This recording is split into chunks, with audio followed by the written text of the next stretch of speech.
Père des gloires, nous t'adorons, nous t'exaltons. Nous savons qu'en ces moments, tu as une personne, voire plusieurs, à qui tu veux adresser un message particulier. Utilise-nous comme un simple instrument. Parle au travers de nous, car ton peuple écoute. Bénis l'homme, la femme, la jeune fille, le jeune garçon, qui en ces moments est prêt à t'écouter, qui a soif de ta parole, de ce que tu veux transmettre en ces jours dans le nom puissant de Jésus-Christ. Sois adoré, sois exalté, Père, Créateur des cieux et de la terre. Amen. Frères et sœurs, nous voulons parler aujourd'hui d'un petit sujet. Je dirais un petit sujet par l'apparence. Mais c'est un grand sujet car il concerne un domaine très important de la vie de chacun de nous. Ces sujets occupent l'espace, si pas entier, mais la quasi-totalité de l'espace de notre cœur est occupée par ces sujets. Car chacun de nous, dans sa vie, une fois ou plusieurs fois, s'est retrouvé un jour en train de souffrir, de réfléchir, de raisonner ou de se poser de multiples questions concernant ces sujets. Soit on a été victime ou on a été coupable. Soit on a été la cause, le fait, pourquoi pas les conséquences de ces sujets. Quelqu'un a chanté et a dit « C'est un tout petit mot, facile à prononcer, facile à entendre, mais difficile à pratiquer, difficile à mettre en pratique. » Oui, aujourd'hui nous allons parler du pardon. Dans la vie de chacun de nous, un jour, on s'est retrouvé en train de se poser des questions. Pourquoi moi? Pourquoi pas l'autre? Pourquoi telle chose m'est arrivée? Dois-je pardonner ou ne pas pardonner? Ou encore on a été coupable, on a fait du mal à autrui. Un jour, on a pris conscience et là, on ne sait plus que faire, ni par où commencer. On s'en veut, on se culpabilise, on regrette, on a envie de s'enterrer. Bref, on est coupable, on a fait du mal, on a causé du tort. Et le cœur qui reçoit les coups, la déception la plus immense est ce cœur qui est blessé à cause d'un tort, d'un préjudice. Parfois on sourit, mais on pense. Parfois on rit, mais on y pense. La vie a changé. On n'est plus la même, ni la même personne. Toi qui étais avant joyeux, toi qui vivais une merveilleuse vie, mais un jour, à une certaine heure, à un certain endroit, quelqu'un t'avait fait du mal et toute ta vie avait basculé. Bien des fois, ceux qui nous font du mal ne savent pas qu'ils transforment notre être. Il y a des gens qui ont changé, qui sont devenus méchants à cause du mal qu'on leur a fait dans le passé. On devient vindicatif. Oui, un mal qu'on a connu, vécu, peut nous changer, nous transformer, peut changer quelqu'un en monstre ou en animal. Je ne finirai pas ces courts messages sans m'adresser à toi qui penses que le mal qu'on a eu à te faire est plus douloureux, est plus grave. Il y a des gens qui ont des problèmes, qui pensent que leurs problèmes dépassent les problèmes des autres. Il y a des gens qui pensent que le mal qu'on leur a fait est tellement grave que personne n'a connu pire. Écoutez les 3 exemples que je vais vous donner. Eh bien, on va voir si réellement ce qu'on vous a fait dépasse les autres. Il y a une sœur qui a raconté son histoire. Son histoire m'a fait mal au cœur et m'a fait pleurer. Parce que c'était à l'est dans notre pays, RDC, République démocratique du Congo. À l'est, là où il y a souvent la guerre, frontière entre la RDC et le Rwanda. Cette sœur était jeune, elle était gamine, n'avait même pas encore l'âge de 18 ans si ma mémoire est bonne. Elle avait une petite sœur qui avait 15 ans. Et ces jours-là, chez eux à la maison, son père était là, sa mère était là, sa petite sœur était là, ainsi qu'elle-même. Un jour comme tout autre jour. Un jour apparemment merveilleux. Mais subitement, en une seconde, un désastre va se passer. Les rebelles sont arrivés chez eux. Ils sont entrés, ils étaient armés. Lorsqu'ils entrent, ils menacent tout le monde. Ils saccagent la maison. Et là, ils se mettent à prendre ces jeunes filles de 15 ans et de 17 ans pour les violer. La maman s'interpose pour dire, laissez mes filles, faites de moi tout ce que vous voulez, prenez mon corps, mais s'il vous plaît, laissez mes filles, je vous en supplie. Elle pleurait, elle suppliait la pitié. Ces militaires, parmi ces militaires, il y en avait qui étaient très jeunes, environ 19 ans, 20 ans. Il y en avait de toutes catégories comme militaires. Alors qu'elle suppliait, alors qu'elle pleurait, aucune pitié. Ces militaires l'ont frappé, l'ont jeté par terre, l'ont violé. La maman a été violée. Non pas seulement violée, mais ensuite, ils vont l'assassiner.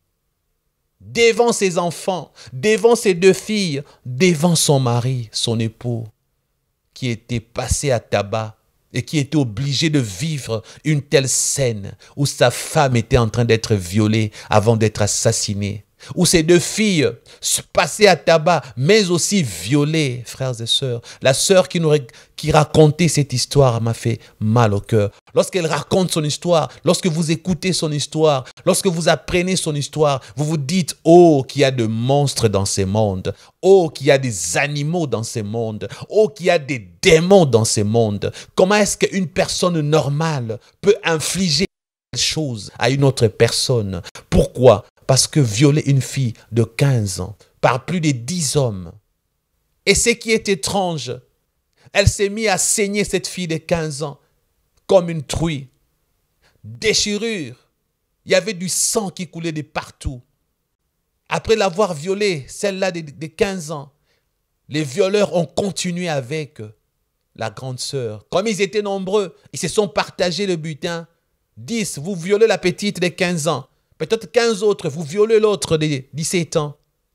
Et la grande sœur qui raconte cette histoire, elle fut aussi violée. Imaginez une fille vierge qu'on est en train de violer par plus de 10 hommes.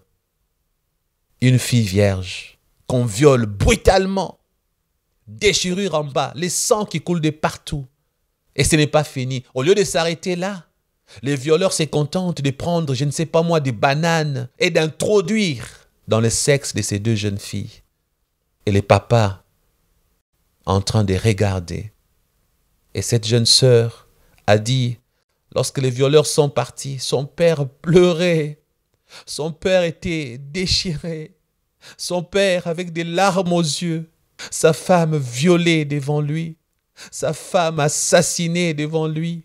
Ses deux filles abusées, déchirées. Il fallait chercher l'hôpital, elle saignait, la honte. Un tel événement. Ça faisait très mal de vivre une telle chose. Le papa a dit, un jour, je vous vengerai. Un jour, je trouverai ceux qui vous ont fait ça. Même l'un d'eux, je le tuerai de mes propres mains. Et la fille qui nous raconte l'histoire. Si je m'arrête là, vous allez dire, oui, pasteur, c'est une histoire triste. C'est cruel, c'est ce que vous allez dire. Mais malheureusement, ça ne s'arrête pas là. L'histoire va continuer. Le désastre ne va pas s'arrêter là. Le film d'horreur ne va pas s'arrêter là pour cette fille qui raconte l'histoire. Parce que, après quelque temps à l'hôpital, on va annoncer au père, la cadette de 15 ans, malheureusement, elle vient d'attraper le sida.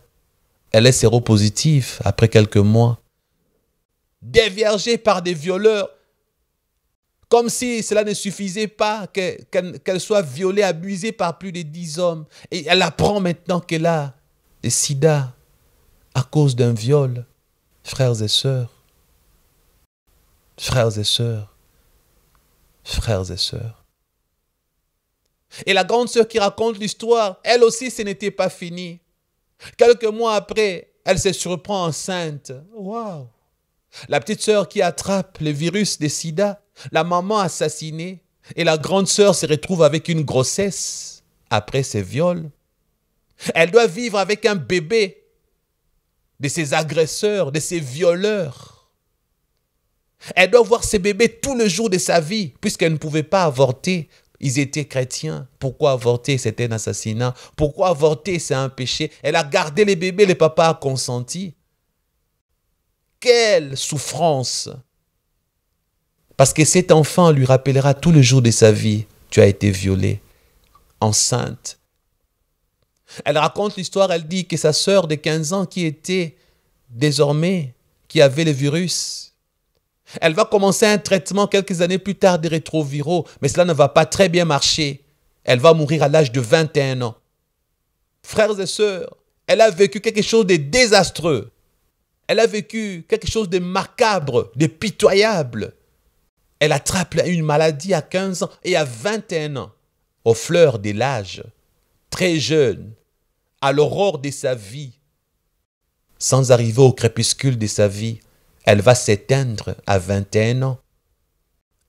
Frères et sœurs, elle passe la vie à trépas. Elle meurt.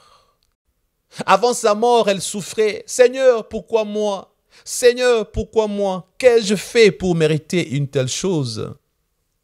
La cruauté des hommes.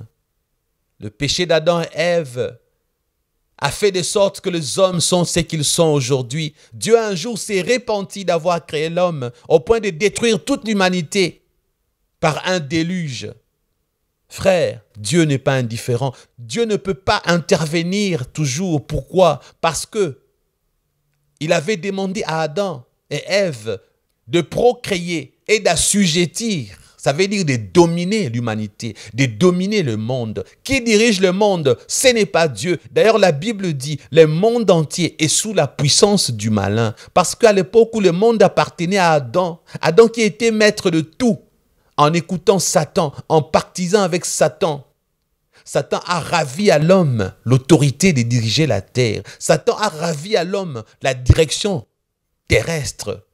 La Bible dit que désormais, le monde entier est sous la puissance de l'ennemi. Et lorsque Dieu voit ces choses arriver, Dieu a mal. Mais qu'est-ce qu'il peut faire si ce n'est de sauver ton âme? Qu'est-ce qu'il peut faire? Oui, des fois, Dieu fait le miracle pour empêcher que pareilles choses ne nous atteignent. Mais lorsque Dieu ne fait rien, ce n'est pas parce qu'il est méchant. C'est parce que ce n'est pas sa faute, bien-aimé. Ce n'est pas la faute de Dieu. Arrête d'en vouloir à Dieu. Les diables endurcissent ton cœur. Tu risques de mourir et d'aller en enfer. De vivre l'enfer sur terre et d'aller vivre l'enfer après ta mort. Non, ma sœur. Non, mon frère. Il ne faut pas en vouloir à Dieu, s'il te plaît. Je reviens sur cette histoire. L'histoire n'est pas finie, bien-aimé. Pour oublier ce qui s'est passé à l'Est, le papa va prendre ces deux jeunes filles, va les amener dans la capitale, à Kinshasa.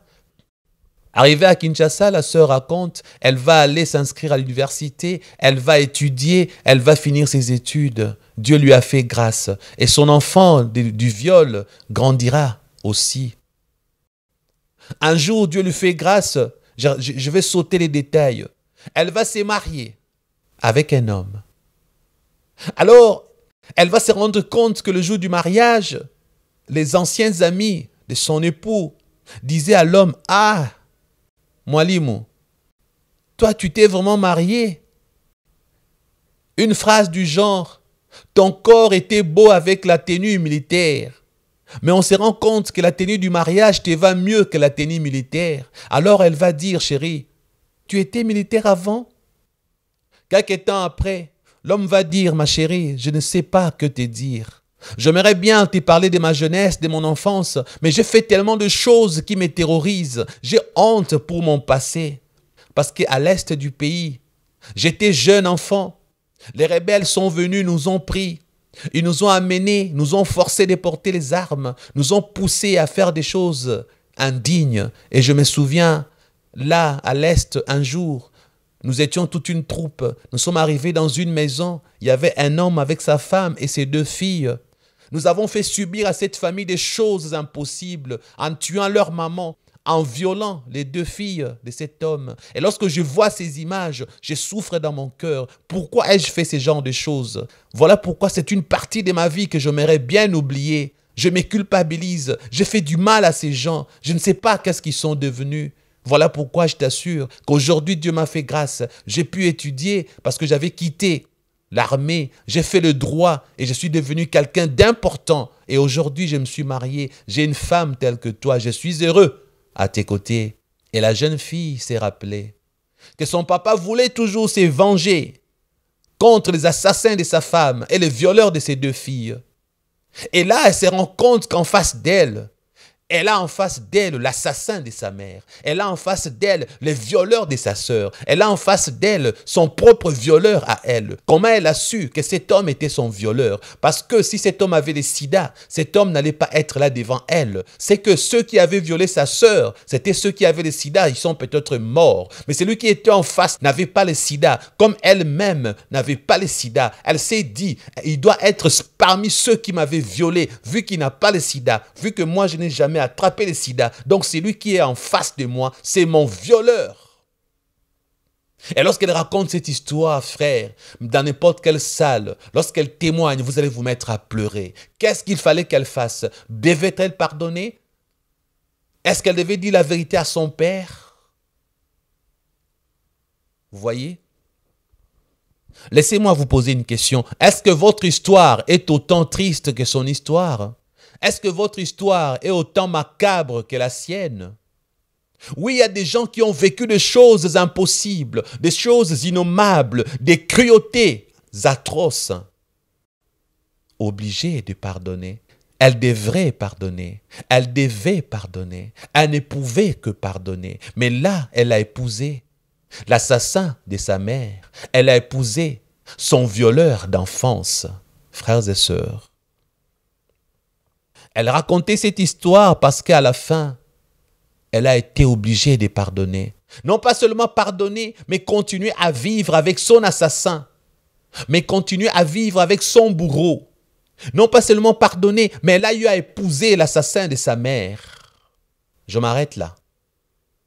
Mais j'aimerais d'ores et déjà vous dire que le manque de pardonner peut conduire en enfer.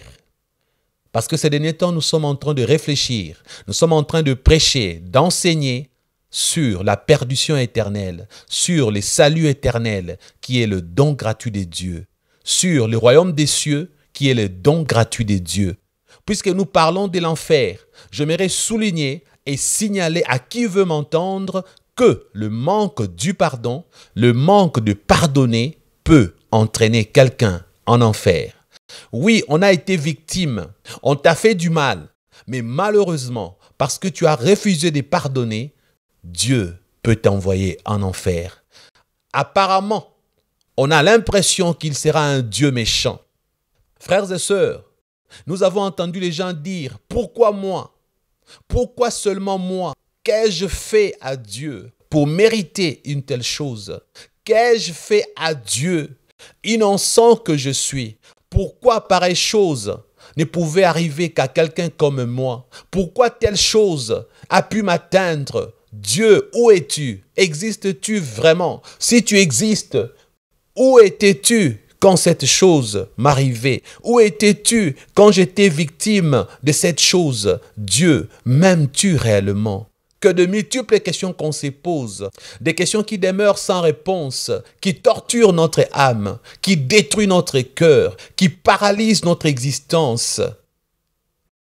Oui frère, oui ma sœur, je sais qu'aujourd'hui, toi qui m'entends, toi qui m'écoutes, tu es en train de voir un épisode de ta vie, une séquence de ton existence, ces jours-là, quand ces malheurs s'étaient abattus sur toi. C'est que les gens ne savent pas. Oui, tu as envie d'oublier. Oui, tu aimerais bien ne plus te rappeler de cet événement. Oui, le vœu de ton cœur, c'est de ne plus y penser. Tu aimerais bien effacer ces choses dans ta tête. Le mal que tu étais en train de connaître, tu aimerais bien que ce qu'on t'a fait puisse disparaître. Tu aurais voulu que ça soit un rêve, mais malheureusement, c'était une réalité. Tu l'as réellement vécu. La chose était réellement arrivée. Oui, ma sœur. Pourquoi moi? J'ai vu des gens qui refusent de pardonner. J'ai vu des gens qui en veulent à Dieu. Pasteur, pourquoi moi? Qu'ai-je fait à Dieu pour mériter un tel sort? Frères et sœurs, Je ne sais pas ce que tu as vécu. Je ne sais pas le mal qu'on t'a fait. Je ne sais pas quelle a été ta peine, quel a été le désastre, quelle a été la monstruosité dont tu as été victime. Je ne sais pas, mais je peux te dire une chose, Dieu est innocent. Il y a des gens qui vont aller en enfer parce qu'ils en veulent à Dieu. Ils s'en prennent contre Dieu. Non, c'est la faute de Dieu. Pourquoi il a permis ça? Je n'étais qu'une gamine. J'étais innocente. J'aimerais te dire une chose, frères et sœurs. Si tu peux t'en prendre à quelqu'un, tu dois t'en prendre à Adam, notre Père à tous. Tu dois t'en prendre à Adam et Ève. Parce que Dieu est innocent. Dieu essaie de te mettre à la place de Dieu. C'est Dieu qui a créé l'univers, qui a créé toutes choses, qui a créé l'homme à son image, l'a placé dans le jardin d'Éden, avec comme instruction, tu toucheras à tout sauf à cet arbre. Dieu a été victime de la désobéissance d'Adam. Ce n'était pas la faute de Dieu, c'est notre ancêtre, notre papa. Toi tu dis non, c'est Adam qui avait péché, ce n'est pas moi. Non. C'est Adam, notre papa, qui avait péché. Nous subissons les conséquences d'Adam. Dieu demeure un Dieu juste. Peu importe le mal qu'on t'a fait. Tu as été violé par 10 hommes. On a assassiné ta femme devant toi. On a assassiné tes enfants devant toi. On t'a violé par ton père. On t'a déçu. On t'a volé tout l'argent. On t'a blessé. Tu as été paralysé par le mal qu'on t'a fait. Dieu est innocent. Parce que ce n'est pas Dieu qui a introduit le péché dans le monde. C'est Adam, notre ancêtre, notre père à tous. Si on doit s'en prendre à Dieu, on se retrouvera un jour en enfer. Parce que Dieu n'est pas coupable du mal qu'on t'a fait. J'ai commencé par là parce que lorsqu'on va demander à quelqu'un de pardonner, la personne va dire, mais pourquoi dois-je pardonner? Pourquoi dois-je pardonner? Je n'aimerais pas finir cet enseignement aujourd'hui sans aider ceux et celles qui ont été victimes de plusieurs déceptions dans leur vie. Vous avez comme une épée Damoclès au-dessus de vos têtes parce que le fait que votre cœur a été blessé et que vous avez du mal à pardonner, vous avez comme une épée Damoclès sur vos têtes. Un danger pèse. Un danger guette. Oui, la possibilité d'aller en enfer parce que on refuse de pardonner, parce que on s'en prend à Dieu. Oui, pardonner, ça fait très mal. De pardonner à ces violeurs. Lorsque tu es en train de revivre la scène, c'est difficile de pardonner à cet assassin. Lorsque tu es en train de te remémorer les instants douloureux, c'est difficile de pardonner. Lorsque tu es en train de revoir ces films de ton existence, c'est presque impossible de pardonner. Lorsque ça revient dans ton sommeil, lorsque ça se transforme en cauchemar et que tu cries la nuit comme si tu étais oppressé par des esprits mauvais, c'est dur de revivre ces scènes. Et lorsqu'on te demande de pardonner, tu dis, mais est-ce que ces gens sont normaux? Est-ce qu'ils savent? Est-ce qu'ils peuvent se mettre à ma place? Il y a des gens à qui on n'a jamais fait le moindre mal et qui prêchent le pardon comme si c'était quelque chose de banal, quelque chose de facile à faire. Frères et sœurs, j'aimerais vous dire, je ne suis pas l'un de ces gens ou l'une de ces personnes-là. Moi, dans ma vie, on m'a fait du mal. J'ai tellement souffert, j'avais du mal à pardonner. Comment lui? Comment elle? Seigneur, je ne mérite pas ce qu'on m'a fait. Oui, j'ai vécu des choses atroces. Mais aujourd'hui, je ne suis pas là pour vous parler de moi. Je vous parlerai des exemples d'autres personnes qui ont connu pire, peut-être que vous. J'aimerais dire aujourd'hui à quiconque veut m'entendre, peu importe le mal qu'on t'a fait, sache que les autres ont connu peut-être pire que toi. Alors, écoute attentivement. Sache que le pardon est une recommandation divine. N'oublie pas ce que je vais te dire à présent. Refuser de pardonner aux autres leurs péchés est un danger contre toi-même. Et refuser de pardonner aux autres le mal qu'ils t'ont fait est un péché. Le refus de pardonner est un péché. Si on ne vous ne l'a jamais dit, je vous l'ai dit aujourd'hui, ne soyez pas inquiets, parce que je vous donnerai le verset biblique qui en parle. Si c'est un péché, or nous savons que tout péché mène en enfer. Oui, malgré le mal qu'on t'a fait. Oui, malgré la peine que tu as connue. Oui, malgré la douleur. Si tu ne pardonnes pas, sache que la route de l'enfer est ouverte pour toi. C'est compliqué qu'on t'ait fait du mal et que Dieu t'exige de pardonner. Oui, c'est une exigence. Oui, c'est une ordonnance divine. Oui, c'est une obligation. Pardonner est une obligation divine. Oui, malgré le mal qu'on t'a fait et la douleur de ton âme, si tu refuses de pardonner, tu risques de te perdre à tout jamais. Ouvrons déjà nos Bibles. Première lecture pour aujourd'hui. Lisons Matthieu chapitre 6, verset 12 qui dit, vous connaissez bien la prière de notre Père, n'est-ce pas? Dans cette prière de notre Père, il est dit, pardonne-nous nos offenses, comme nous aussi nous pardonnons à ceux qui nous ont offensés. Alléluia.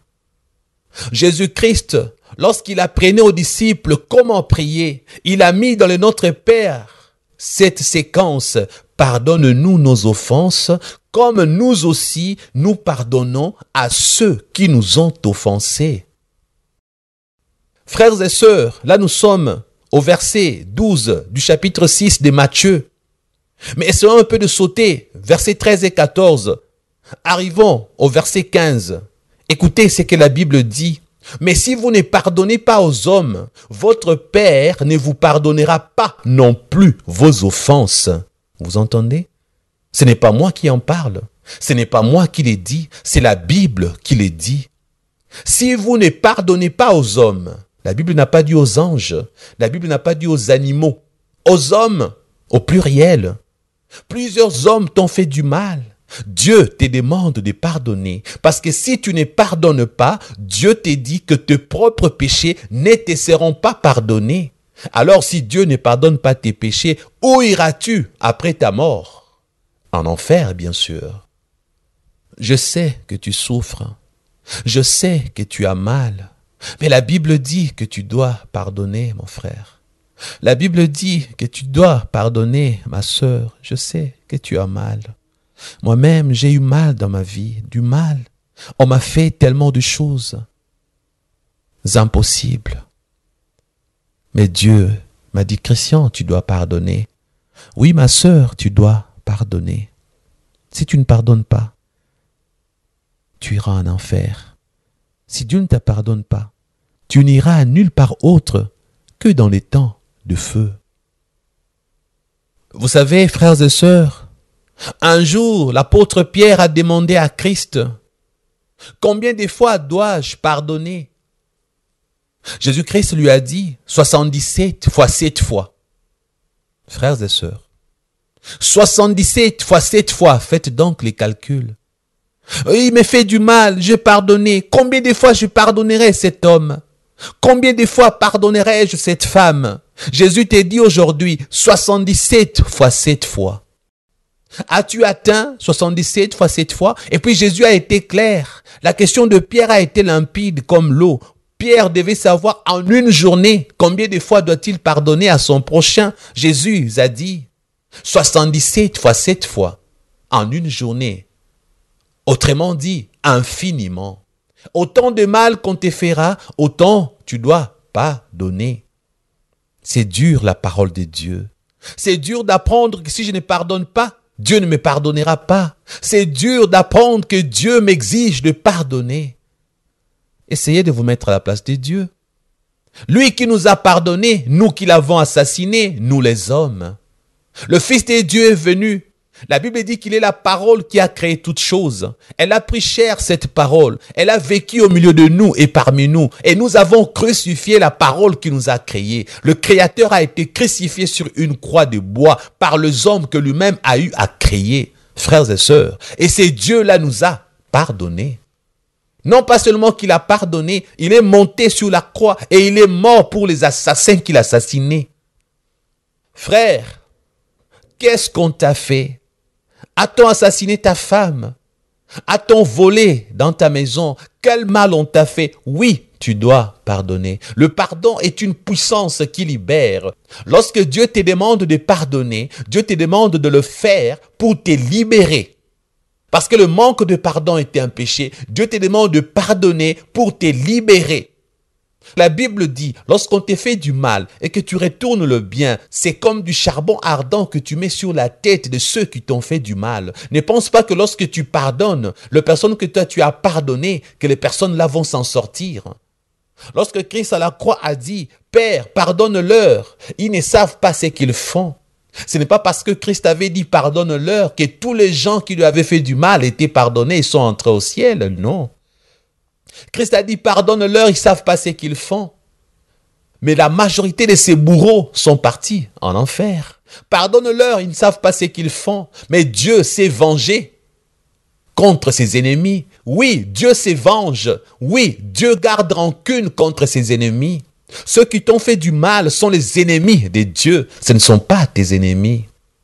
Ceux qui t'ont fait du mal sont les ennemis de Dieu. Dieu va s'en charger car il dit dans les Saintes Écritures, à moi la vengeance et à moi la rétribution. À moi la vengeance et à moi la rétribution. Toi, tu ne peux pas être vindicatif ni vindicative. Toi, tu dois pardonner. Dieu te vengera. Dieu s'occupera de tes ennemis. Ne pense pas que quand tu leur pardonnes qu'ils entrent au ciel, non. La majorité de ceux que tu pardonnes se trouveront en enfer. La majorité de ceux que tu pardonnes se retrouveront un jour en enfer parce qu'ils t'ont fait du mal. Moins nombreux seront ou sont ceux qui seront sauvés parmi ceux qui t'ont fait du mal. Il faut que tu les saches. Voici une deuxième histoire. Celle-ci m'a brisé le cœur lorsque j'étais jeune. Celle-ci m'avait donné des vertiges. Vous savez, l'histoire se passe au Rwanda. À l'époque où les Hutus et les Tutsis, problème. Génocide, vous avez connu. Vous connaissez l'histoire. À l'époque où le Belge aimait bien le Tutsi.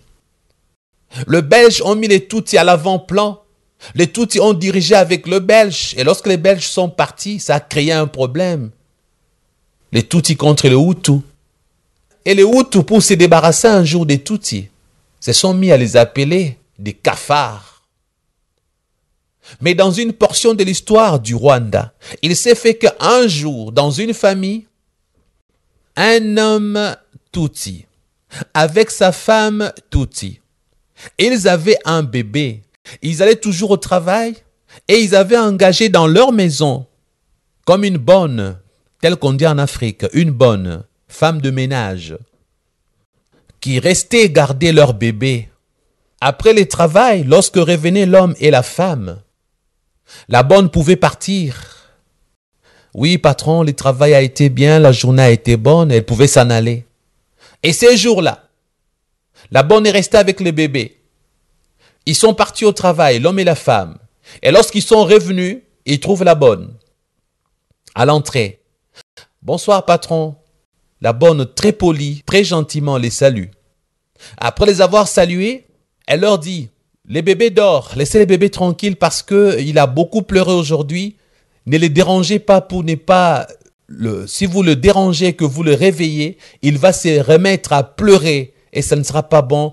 Laissez les bébés dormir. Mais je préparais pour vous de la viande, tout est sur la table, lavez-vous, mangez. Dès que le bébé va se réveiller, il va pleurer, vous allez vous en occuper. La patronne ainsi que le patron ont dit à la bonne merci. Et la bonne est partie. Les deux sont entrés à la maison, ils se sont lavés et après se sont mis à table. Ils se sont mis à manger. La bonne avait préparé une très bonne viande.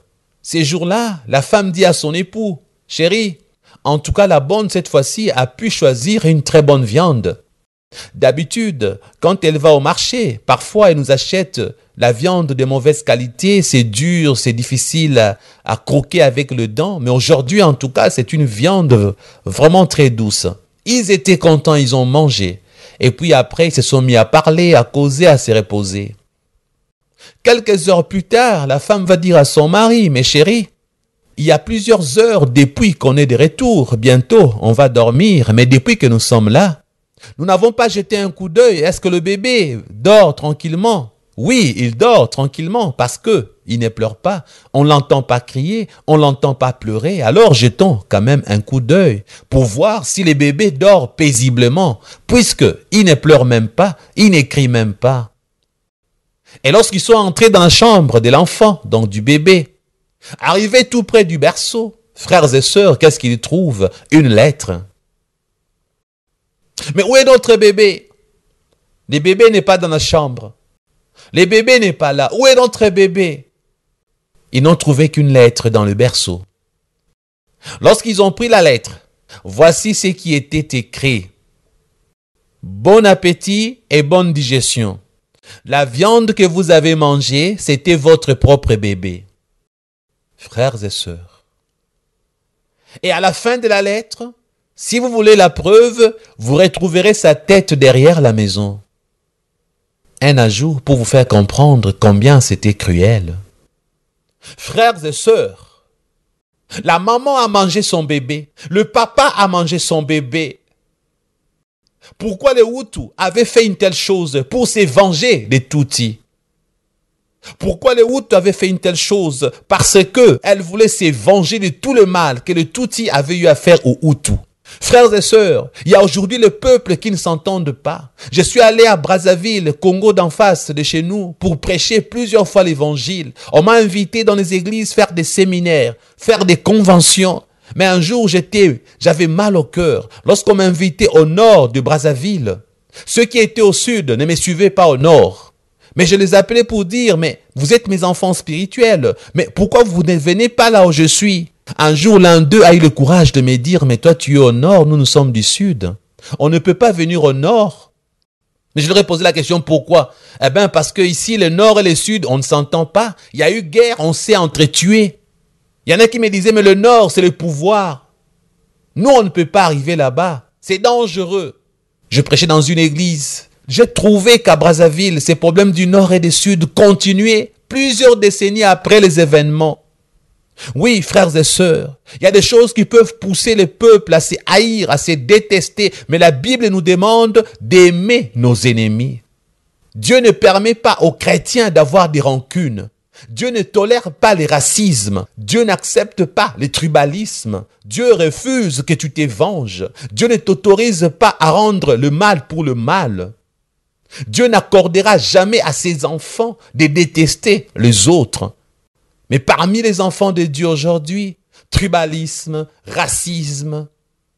Frères et sœurs, est-ce que les deux exemples que j'ai donnés aujourd'hui, peux-tu me rassurer que le mal qu'on a eu à te faire est plus atroce que ce que tu viens d'entendre et d'écouter aujourd'hui? Tu dois pardonner. Tu dois pardonner. Le pardon est une puissance qui libère. Le pardon est une puissance qui libère. Libère ton cœur du mal qu'on t'a fait. La blessure intérieure est profonde. Le sang de Jésus, la Bible dit, c'est par ses meurtrissures que nous sommes guéris. Christ a été blessé à la croix pour que toi, tu sois guéri de tes blessures. La blessure intérieure est une plaie qui guérit par le sang de Jésus. La blessure intérieure est une plaie qui trouve guérison miraculeuse par le sang versé de l'agneau immolé de Dieu qui ôte les péchés du monde. Par ces meurtrissures, nous sommes guéris. Guéris des blessures intérieures. Guéris du mal qu'on t'a fait. La douleur de ton cœur, donne-la à Jésus. L'expression malheureuse de ton âme, remets-la à Jésus. La plaie béante de ton âme, présente-la à Jésus, au bas de la croix. Oui, Jésus-Christ va te guérir, mais tu dois pardonner. Ce n'est pas facile, Dieu le sait. Alors, libère-toi du mal qu'on t'a fait. Demande pardon. Et toi qui as fait le mal aux autres, va demander pardon. Si tu ne demandes pas pardon, si tu ne reconnais pas que tu avais fait du mal à ton prochain, Dieu ne te pardonnera pas. Parce que la Bible dit, lorsque tu te souviens que ton frère a quelque chose contre toi, lorsque tu te souviens que tu as un problème avec ton frère, que tu as un problème contre ton frère, dépose là ton offrande.